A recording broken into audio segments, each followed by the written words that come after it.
In the name of Allah, who is the most beneficent, the merciful. Assalamu alaikum, dear viewers. How are you all? Hope you people are doing well and enjoying a very happy life. Dear viewers, as you are totally aware, we are discussing about one of the very effective, very important subject, that is media and cultural studies. ये एक subject है BS English 8 semester का और ये बहुत ही पायदार, बहुत ही शानदार subject है। अगर आप इस सब्जेक्ट के बारे में थोड़ा सा भी नॉलेज रखते हैं, इट मीन्स कि आपको एक मुआशरे का, पॉलिटिक्स का, क्या किस तरह से चीज़ें हमारे सामने पेश की जाती हैं, आप उन तमाम चीज़ों से टोटली तौर पे अवेयर हैं।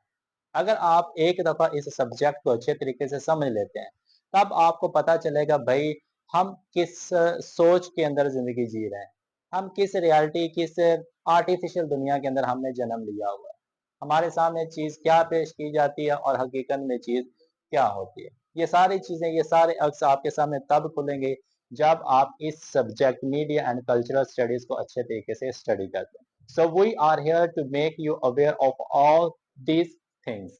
हम यहाँ पे मौजूद हैं आपको उन तमाम चीज़ों के बारे में बताने के लिए कि किस तरह से एक इंसान को कठपुतली बना के सामने पेश किया जाता है, किस तरह से इमिटेशन करके, किस तरह से एक चीज़ की कॉपी बनाकर हमारे सामने चीज़ें पेश की जाती हैं। Ladies and gentleman, dear learners, इससे पहले हम अपने फर्स्ट चैप्टर के बारे में चीज़ें डिस्कस कर चुके हैं and we had discuss all the things in detail.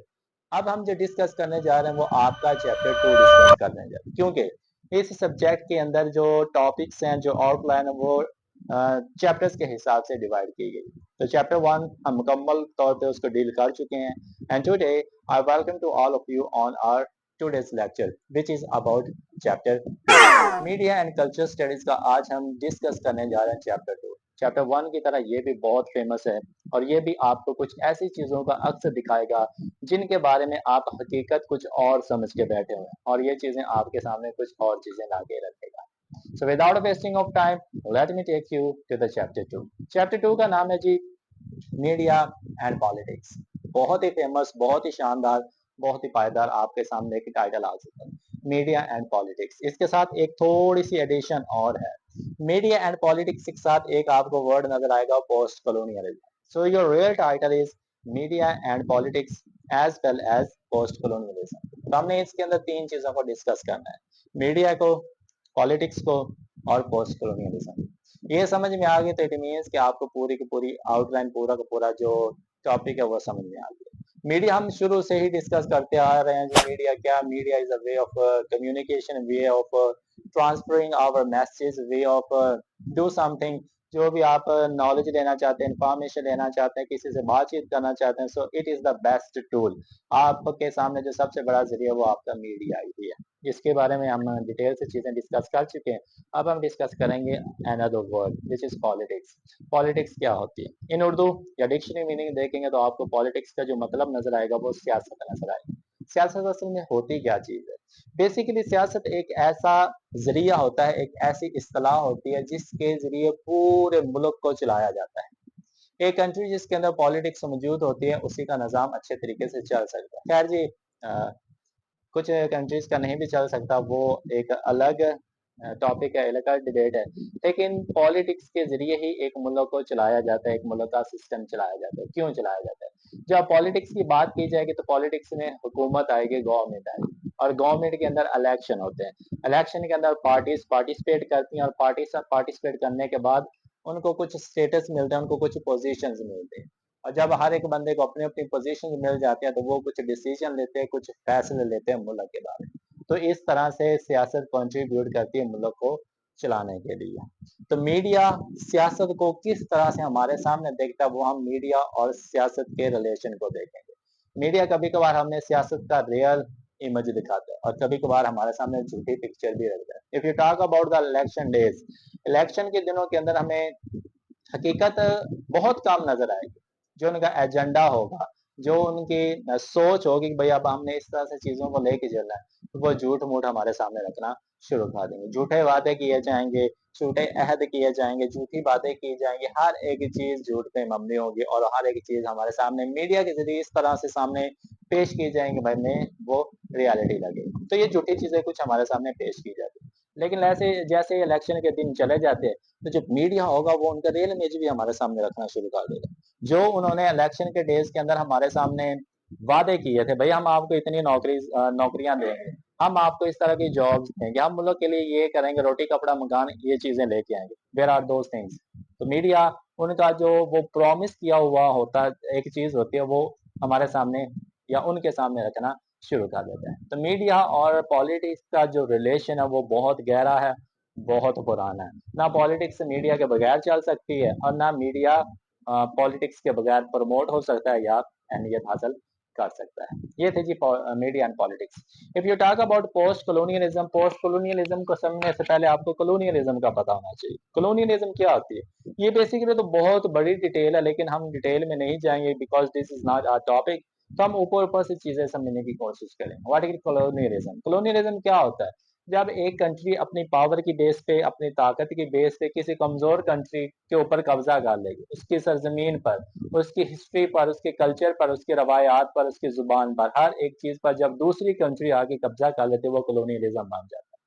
جب کولونیلزم ختم ہو جاتا ہے تو اس کے جو اثرات رہ جاتے ہیں وہ ہمیں پوسٹ کولونیلزم کے ذریعے ہی پتہ چلتے ہیں. The effects of colonialism are known as post colonialism.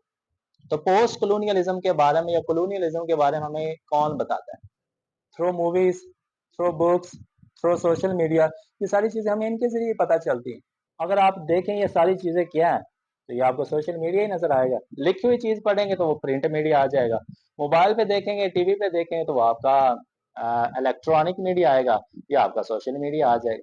تو میڈیا ہی ہمیں ہر ایک چیز کا عکس سامنے رکھ کے دکھاتا ہے کہ ہائبریڈیٹی کیا ہوئی تھی اور اس کے علاوہ امپیریلزم کیا تھی، اورینٹلزم کیا تھی، ایچ اینڈ ایوری تھنگ. یہ سب کچھ کولونیلزم اور پوسٹ کولونیلزم کے اندر ہی تو پڑا ہوا ہے. تو یہ ساری چیزیں ہمیں کس کے ذریعے پتہ چلتی ہیں؟ میڈیا کے ذریعے ہی پتہ چلتی ہیں.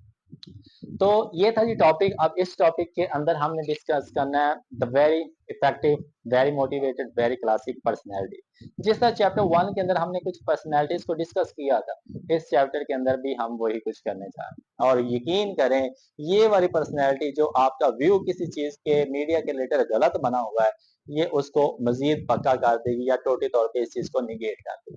So the personality which we are going to discuss is very famous of 20th century. 20ویں صدی کا سب سے بڑا رائٹر، 20ویں صدی کی سب سے با اثر پرسنالٹی، 20ویں صدی کی سب سے افیکٹو پرسنالٹی اب ہم ڈسکس کرنے جا رہے ہیں. So the personality which we are going to discuss is Hamid دباشی. Hamid دباشی is the personality جس کے بارے میں آج ہم پڑھیں گے. So first of all we will discuss about his biography, then his education, then his works. اور اس کے ورکس کے اندر سے ہم نے ایک ورک کو ڈسکس کرنا ہے which is the part of your syllabus. Hamid دباشی. Hamid دباشی was born in 1951. 1951 کے اندر اس رائٹر کی باکمال شخصیت کی پیدائش ہوتی ہے ایران کے اندر. ایران کے اندر یہ پیدا ہوتا ہے and he is still alive. مزے کی بات ہے کہ یہ بھیا جی ابھی تک بھی زندہ ہے اور اپنی جو خدمات ہے وہ سر انجام دے رہا ہے. He is known as Iranian American writer. اس کو ایرانین امریکن کہا جاتا ہے. ایسا کیوں کہا جاتا ہے؟ Because he got birth in Iran, اور جو بعد میں اپنا پروفیشنلزم ہے یا جو پروفیشن ہے، جو بھی شعبہ اس کے ہیں، جو بھی کام کیا، تعلیم حاصل کی، وہ سب کے سب اس نے امریکہ کے اندر کی. اس لیے اس کو ایرانین امریکن پوئٹ کے نام سے جانا جاتا ہے. By profession he is the professor. یہ پروفیسر ہے، آتھر، لکھاری ہے، اینڈ اے کلچرل کریٹک، اور ایک ثقافتی تجزیہ نگار بھی. 3 طرح کے اس کے شعبے ہیں. استاد بھی ہے، پروفیسر بھی ہے، اور اس کے ساتھ ساتھ لکھاری بھی ہے. لکھاری کے ساتھ ساتھ ایک تجزیہ نگار بھی. He is still a professor in California University. امریکہ کے اندر کیلیفورنیا کے اندر ایک کیلیفورنیا یونیورسٹی ہے اور اس کے اندر یہ بندہ ابھی پروفیسر کے عہدے پہ file. What he is teaching basically, یہ جس چیز کو لے کے چاہ رہا ہے، جس چیز کو پڑھا رہا ہے which is somehow it is difficult کہ وہ چیز کیا پڑھا رہا ہے. میں آپ کے سامنے لائنیں لکھ دیتا ہوں اور بتا بھی دیتا ہوں بیسیکلی یہ ہے کیا. Basically he is teaching in California University. Hagop Kevorkian, Professor of Iranian Study and Comparative Literature. This is the name of the department. یہ جس چیز کے اندر اسٹڈی کر رہا ہے یہ آپ کی اسکرین پہ نام سامنے نظر آ رہا ہے. ہیگوب کیورکین، the Professor of Iranian Studies and Comparative Literature. اگر آپ نے اس ہیڈنگ کو، اسٹیٹمنٹ کو سمجھنا ہے، you have to divide it into 3 parts. 3 حصوں کے اندر اس چیز کو ڈیوائڈ کر دیں. Agop Kevorkian, professor of Iranian studies and comparative literature. एक एक चीज को डिस्कस करते हैं, इंशाल्लाह आपको सारी चीजें आराम से समझ में आ जाए। Hagop Kevorkian, Hagop Kevorkian basically is the name of a personality, America की एक शख्सियत का नाम है, और इस शख्सियत ने ईरानियन स्टडीज को बहुत ज्यादा प्रमोट किया है। ईरानियन स्टडी को भाई आप ईरान के कल्चर, तहजीब, सकाफत, हिस्ट्री, हर एक चीज के बारे में पढ़ें, इस चीज को इसने प्रमोट किया था। और इसने डिफरेंट स्कूल, कॉलेजेस या इंस्टीट्यूशन से उनको डिफरेंट टाइप्स के डोनेशंस भी दी थी, फंड्स भी दिए थे कि भाई आप इस चीज को प्रमोट करो, आप ईरानियन कल्चर को प्रमोट करो, जिसकी वजह से ये शख्सियत एक मिसाली शख्सियत बन गई। और इस यूनिवर्सिटी को इसके एज ए प्रोफेशनल शिप के तौर पे, एज ए सब्जेक्ट के तौर पे इसको पढ़ाया जाता है। तो पहली चीज समझ में आ गई, हैगॉप की वॉर क्या है। आगे जो दूसरी चीज आती है हमारे सामने, वो आती है professor of Iranian study. Professor तो जो बंदा चीज पढ़ा रहा होगा वो प्रोफेसर होगा। क्या पढ़ा रहा है? Iranian studies, Iranian, Iran, studies, Iran के बारे में पढ़ना। जब भी आप किसी कंट्री के बारे में, मुल्क, तहजीब के बारे में डीपली स्टडी करना शुरू कर देते, वो उस मुल्क की स्टडीज बन जाता है। तो यहाँ पे हमने किसकी स्टडी कर रहे हैं? ईरान की। ईरान की तारीख के बारे में, ईरान के रवाज के बारे में, ईरान के रवायात के बारे में, ईरान की हिस्ट्री, ईरान के हर एक पहलू को जब हम डीपली स्टडी करना शुरू कर देते हैं तो वो ईरानियन स्टडी बन जाता है, उस बंदे के बारे में और अपनी तहजीब के बारे में भी ये प्रोफेसर। तीसरी चीज, कंपैरेटिव लिटरेचर। कंपैरेटिव, कंपेयर करना, किसी चीज का दूसरी चीज से मुवाजना करना, कंपेयर करना। जब हम डिफरेंट कल्चर्स को, डिफरेंट लिटरेचर्स को आपस में मिला के उसका मुवाजना करते हैं कि ये एक लिटरेचर जो इंग्लिश का है, अगर हम उसको पंजाबी के लिटरेचर से, उर्दू के लिटरेचर से कंपेयर करेंगे तो हमें बड़ा फर्क नजर आएगा। ईरान के लिटरेचर को चाइनीज लिटरेचर से, जैपनीज लिटरेचर को हिंदी लिटरेचर से। अब डिफरेंट लिटरेचर्स को जब हम कंपेयर करते हैं, उनका मुवाजना करते हैं, तो वो कंपेरेटिव लिटरेचर बनते हैं। तो ये थे जी आपका शोबा Hagop Kevorkian, professor of Iranian studies and comparative literature. और ये जो चीज इसको पढ़ा रहा है, ये कैलिफोर्निया यूनिवर्सिटी के अंदर पढ़ा रहा है। So this is his profession. Now let's talk about his education. Education की बात करें, so he started his education in Iran. Iran की यूनिवर्सिटी है यूनिवर्सिटी ऑफ तेहरान। इस यूनिवर्सिटी से इसने बैचलर की डिग्री हासिल की। बैचलर की डिग्री हासिल करने के बाद he went to America for MPhil। MPhil के लिए इसने जिस यूनिवर्सिटी के अंदर एडमिशन लिया वो थी यूनिवर्सिटी ऑफ पेंसिल्वानिया। इस यूनिवर्सिटी से वो MPhil की डिग्री हासिल करते हैं, और इसके बाद he went straight to Harvard university. ये जो अपना एडमिशन लेता है वो हार्वर्ड यूनिवर्सिटी में लेता है, और यहाँ पे जो एजुकेशन लेता है वो पोस्ट डॉक्टरेट की डिग्री हासिल करता है। तो ये थी चीज़ें, ये थी इसकी एजुकेशन जो डिफरेंट यूनिवर्सिटी से अपनी एजुकेशन कंप्लीट करता है। तीन तरह की यूनिवर्सिटीज़ के अंदर पढ़ा हुआ था, और तीन तरह की यूनिवर्सिटी के अंदर ये डिफरेंट शोबों के अंदर डिफरेंट डिपार्टमेंट्स या डिफरेंट सब्जेक्ट्स को पढ़ता रहा था। बेसिकली ही जो है बेसिकली इसने 5 तरह के सब्जेक्ट्स को डील किया है। Number 1 Iranian studies, number 2 Islamic thoughts, number 3 post colonial studies, number 4 cinema studies, and number 5 comparative literature. So these are the 5 subjects, these are the 5 professions, these are the 5 things which he had studied. ये 5 तरह की चीजें थी जो इसने पढ़ी। अब एक एक करके हम इनको डिस्कस करते हैं कि ये है क्या चीज। ईरानियन स्टडीज, ये चीज हम पहले डिस्कस कर चुके हैं कि ईरान मुल्क के बारे में मुकम्मल गहराई से जो मुताला किया जाता है, हिस्ट्री के बारे में, उनकी ज़ुबान, उनकी तहजीब, उनकी रवायात, उनकी सकाफत के बारे में, वो ईरानियन स्टडी कहलाता है। तो ये इसमें एक मजमून पड़ा। दूसरा इस्लामिक थॉट्स, इस्लाम का नज़रिया क्या है, इस्लाम मुख्तलिफ पहलुओं को किस तरह से देखता है और उन चीज़ों के रिलेटेड इस्लाम की सोच क्या है। इस्लाम के अंदर अगर गुनाह किया जाएगा तो क्या सोच रखता है, इस्लाम के अंदर अगर जुल्म किया जाएगा, चोरी की जाएगी, कत्ल किया जाएगा, किसी के साथ ज्यादती की जाएगी, किसी के हकूक छीन लिए जाएंगे, तो इन तमाम चीज़ों के खिलाफ इस्लाम क्या सोच रखता है, इन तमाम चीज़ों के रिलेटेड इस्लाम क्या थिंकिंग रखता है। इस तरह की जो चीज़ें हमें मिलते हुए इस्लामिक थॉट्स के अंदर मिलते हैं। Number 3 post colonial studies, colonialism के बारे में पढ़ना, कॉलोनियलिज्म के जो इफेक्ट हैं वो पोस्ट कॉलोनियलिज्म के बारे में पढ़ना, एडवर्स साइड के बारे में, ओरिएंटलिज्म पढ़ना, या जो भी यहाँ पे थेरीज दी गई थी, टर्म्स दी गई थी, इन तमाम चीज़ों के बारे में जो हम पढ़ते हैं तो पोस्ट कॉलोनियल स्टडीज बनता है। Number 4 cinema studies, cinema is related to movies, is related to films, is related to dramas. अब इसका कहने का मतलब ये है कि जो चीज़ें हमें मूवीज या सिनेमास के अंदर या ड्रामास के अंदर दिखाई जाती हैं, उनसे हम बहुत कुछ हासिल कर सकते हैं। जिंदगी जीने का जो नजरिया वो हम बेसिकली इन चीज़ों से भी ले सकते हैं। अगर आप मुश्किल के अंदर हैं तो अगला बंदा मूवी के अंदर किस तरह से मुश्किल को टैकल कर रहा है, उसके साथ ज्यादती हो रही है, जुल्म हो रहा है, तो वो उस जुल्म से किस तरह से छुटकारा हासिल कर रहा है या उस जुल्म को किस तरह से वो फेस कर रहा है, ये सारी चीजें हमें मीडिया के थ्रू ही पता चलती है। ये सारी चीजें हमें मूवीज के या सिनेमा के थ्रू ही पता चलती है। Last one, comparative literature. Comparative literature हम पहले ही डिस्कस कर चुके हैं कि जब मुख्तलिफ लिटरेचर का कंपैरिजन किया जाता है, एक लिटरेचर को दूसरे लिटरेचर से कंपेयर किया जाता है, तो कंपैरेटिव लिटरेचर बनता है। So these are the 5 subjects जो इसने डिफरेंट यूनिवर्सिटी से पढ़े थे। If he talk about his works, तो इसने 20 से ज्यादा किताबें लिखी थी और उसको सारी की सारी बहुत ज्यादा फेमस है।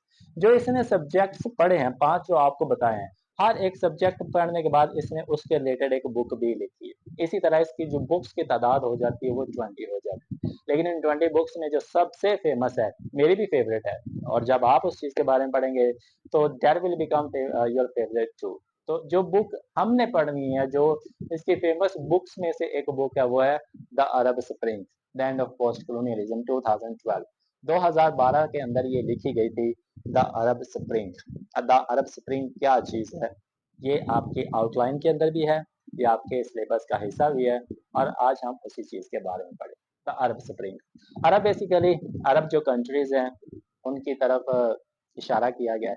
स्प्रिंग, स्प्रिंग अगर हम सीजन के हिसाब से बात करें तो स्प्रिंग मौसम होता है बहार का, ब्लूम, किसी चीज का खिलना, किसी चीज के अंदर तब्दीली लाना, किसी चीज को ट्रांसफॉर्म हो जाना। आपके ऊपर अगर जुल्म हो रहा होता है तो आप पहले कुछ और होते हैं, जुल्म से जब आप छुटकारा हासिल कर लेते हैं आप बहादुर हो जाते हैं, आपकी जो टोटली पर्सनैलिटी है वो ग्रूम हो जाती है, वो चेंज हो जाती है। तो ये चीज सिंबलाइज करती है सफरिंग को, कि पहले कुछ और चीजें थी, जुल्म था, सितम था, लेकिन जब आप उससे मुकाबला करते हैं तो एक मौसम बहार की तरह आप खिलना शुरू कर देते हैं, आपके चेहरे पे रौनक आ जाती है, आपके अंदर तब्दीली आ जाती है। तो बेसिकली मौसम बहार स्प्रिंग का जो सीजन है या ट्रांसफॉर्मेशन, और कहाँ पे आई थी, अरब कंट्रीज के अंदर आई थी। अरब कंट्रीज के अंदर एक कंट्री हमारे पास ईरान भी है, जहाँ पे हामिद बादशाह साहब पैदा हुए। इस कहानी का जो आगाज होता है, अरब की एक कंट्री है जिसका नाम है ट्यूनीशिया, इससे इस बुक का, इस कहानी का आगाज होता है। छोटी सी किताब है लेकिन इसके अंदर मैसेज बहुत बड़ा है। ट्यूनीशिया से आगाज होता है, किस तरह से। अब ट्यूनीशिया के अंदर एक बंदा था जिसका नाम था मोहम्मद बाव अजीजी। ही वॉज अ हॉकर, ये रेडी लगाया करता था फ्रूट्स की, फल फ्रूट की ना, ये रेडी लगाया करता था ट्यूनीशिया के अंदर। ट्यूनीशिया के अंदर जो इस वक्त सिस्टम चल रहा था वो बेसिकली चल रहा था डिक्टेटरशिप का, आमरीत का निज़ाम चल रहा था। मीन्स के सब कुछ आर्मी के हाथ में था या बादशाहों के हाथ में था, जो कि एक मुल्क को लेके चल रहे थे। अब उस बंदे के हालात इतने खराब थे कि वो एक ही घर का फर्द था जो कि कमाया करता था, रेडी लगाई हुई थी। एक इंस्पेक्शन की ऑफिसर आती है जिसका नाम फाहिदा हमीदी होता है, फायदा हमीदी। ये एक पुलिस की ऑफिसर है जो इंस्पेक्शन के तौर पे रखी क्या आती है, उसकी रेडी चेक करती है और उसकी जो रेडी है वो अपने कब्जे में ले लेती है, पुलिस स्टेशन ले जाती है। पुलिस स्टेशन जाने के बाद ये बंदा उसके पीछे पीछे भाग रहा होता है कि मैं भाई एक मामूली सा बंदा हूँ, रोजगार छोटा सा है, मजदूर टाइप बंदा हूँ, अगर ये मेरा रोजगार ले जाएंगे तो मैं खुद क्या खाऊंगा और घर वालों को क्या खिलाऊंगा। तो इसी चीज के लाले पड़े हुए पीछे पीछे भागता गया। वहां पे जाके जब डिमांड की कि ये चीज गलत है, मुझे मेरा जो सामान है वो वापस दे दिया जाए, तो जो वो फाहिदा हमीदी होती है ना, वो उसके मुंह पे एक चपेड़ लगा देती है, एक थप्पड़ लगा देती है। इस बच्चे बेचारे को बड़ा दुख होता है कि एक तो उसका कोई गुनाह नहीं है और दूसरा उसका ज्यादती की जा रही है। तो वो उस पुलिस स्टेशन से बाहर आता है, बाहर आते साथ ही वो खुद को ना आग लगा देता है उस पुलिस स्टेशन के सामने। बेसिकली उसने फिजिकली तौर पे खुद को आग लगाई होती है, लेकिन जो इसके असरात पड़ते हैं ना यार, अखीर गाप जाता है। जो बेसिकली आग लगती है ना, वो डिक्टेटरशिप के सिस्टम को लगती है, वो अरब कंट्रीज के अंदर लगती है, वो आग वहां पे लगती है जहां पे जुल्म हो रहा होता है। वो आग सिर्फ उसके जिस्म पे नहीं लगी, वो आग वो वहां पे लगी जहां पे नाइंसाफी हो रही थी, वो आग वहां पे लगी जहां पे गरीबों के साथ, मस्कीनों के साथ, यतीमों के साथ बुरा सलूक किया जा रहा है। वो आग वहां पे लगी जहां पे लोगों के हकूक छीने जा रहे थे, जहां किसानों के साथ, मजदूरों के साथ ज्यादती की जा रही थी, वो आग बेसिकली वहां पे लगी। इस आग ने जो उसने अपने ऊपर लगाई थी, इसने भाई अरब कंट्रीज के अंदर एक इनकलाब बर्पा कर दी, सारी की सारी अरब कंट्रीज मुतहिद हो जाती। जो ट्यूनीशिया से सिलसिला शुरू होता है इस चीज का, कैंपेन का, सॉरी प्रोटेस्ट का, एहतजाज शुरू हो जाते हैं लोगों के पहाड़ बाहर निकलना शुरू हो जाते हैं, लोगों के हजूम बाहर निकलना शुरू हो जाते हैं, लोगों का समंदर निकलना बाहर शुरू हो जाता है प्रोटेस्ट के लिए। बेसिकली ये उस शख्स के लिए प्रोटेस्ट नहीं कर रहे थे, ये अपने मफाद के लिए, उसके लिए तो कर ही रहे थे, लेकिन उनको एक आवाज मिल गई, तो उनको एक हिम्मत मिल गई थी कि अगर आज हमने कुछ ना किया तो जिस तरह से हम मुर्दों वाली, जिस तरह से हम कमजोरों वाली जिंदगी गुजार रहे हैं, ये हमेशा हमेशा के लिए हमारा मुकद्दर बन जाए। तो लोगों ने अपने घरों से, अपनी दुकानों से, अपने महलों से, जितने भी लोग इस सिस्टम के खिलाफ थे, उन्होंने बाहर निकलना शुरू कर दिया। सिलसिला शुरू हुआ था टूनीशिया से, टूनीशिया से लोग निकले, यही चीज आग फैली इजिप्ट के अंदर, इजिप्ट से लोग निकले, यही आग फैली लिबिया के अंदर, लिबिया से लोग निकले, यही आग फैली सीरिया के अंदर, सीरिया से लोग निकले, यही आग फैली बहरीन के अंदर, बहरीन से लोग निकले। ये कुछ अरब कंट्रीज थी जहां से लोगों के हजूम दर हजूम निकलते गए और उन्होंने इस चीज के अगेंस्ट आवाज उठाना शुरू कर दी। बेसिकली उन्होंने 5 चीजों के अगेंस्ट आवाज उठाई। नंबर 1, फ्रीडम, हमें आजादी चाहिए, हमें हर एक पहलू, हर एक फील्ड के अंदर आजादी चाहिए, बोलने की आजादी हमें चाहिए, हमें सोचने की आजादी चाहिए, हमें लिखने की, हमें पढ़ने की, हमें हर एक चीज की आजादी चाहिए। डिक्टेटरशिप हो तो आपको बेसिकली गुलाम बन के रहना पड़ता है, लेकिन आप वो क्या चीज डिमांड कर रहे हैं, हमें आजादी चाहिए। नंबर 2, हमें जस्टिस चाहिए, इंसाफ चाहिए, किसी के साथ, किसी गरीब के साथ जुल्म नहीं होना चाहिए, किसी के साथ ज्यादती नहीं होनी चाहिए। जो कानून गरीब के लिए बनाया गया वही कानून अमीर के लिए होना चाहिए, जो कानून छोटे के लिए बनाया गया वो कानून बड़े के लिए भी होना चाहिए।